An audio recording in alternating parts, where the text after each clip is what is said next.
nuk është diçka e diskutueshme për sa i përket një muslimani, kurse një tjetër që është jashtë islamit ose jashtë besimit, po ka të drejtë thotë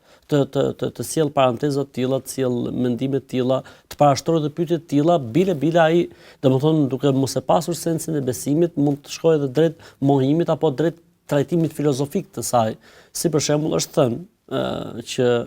xhenemi nuk është gjë tjetër vetëm se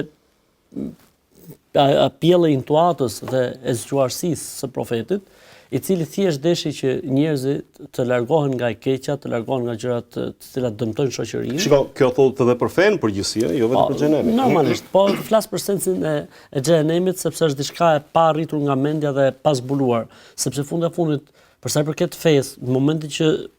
hulumtohet feja dhe studohet feja, ku të gjejmë respekt ndaj prindërit, ku të gjejmë ndalesën e alkoolit, immoralitetit, njeriu thotë, "Ok, diçka e mirë që orienton njerëzit drejt mirës." Mirë, po pse pikërisht duhet kishte ferr? Kanë thënë duhet kishte ferr, sepse ka njerëz që nuk duan të jenë korrekt. Për këtë arsye është përmendur ferri në mënyrë që ata të tremben edhe të tërhiqen.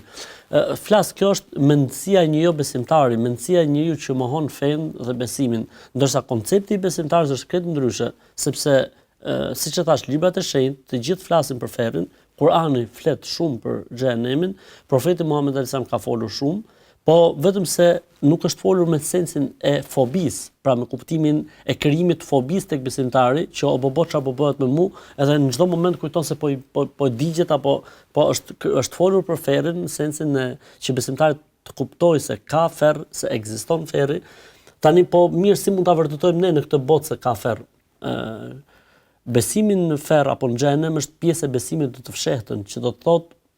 ne as engjëjt nuk e kemi parë, po i besojmë, as xhindët nuk e kemi parë, po i besojmë, as magjin nuk e shohim, ama e besojmë në ekzistencën e saj, as mysyshin nuk e shohim, ama e besojmë, as shpirtin nuk e shohim, ama e besojmë. Dhe shumë gjëra të tjera, dhe shumë gjëra edhe nga kjo botë ndoshta ne i besojmë edhe pse nuk i shohim. Kështu që ekzistenca e xhenemit është e vërtet, nuk ka dyshim të se ka përmendur Zoti, ka përmendur dërguari i tij, Muhamedi alayhi salatu sallam, dhe se besimi se ka xhenem është prej kushteve ose para kushteve për të qenë besimtar.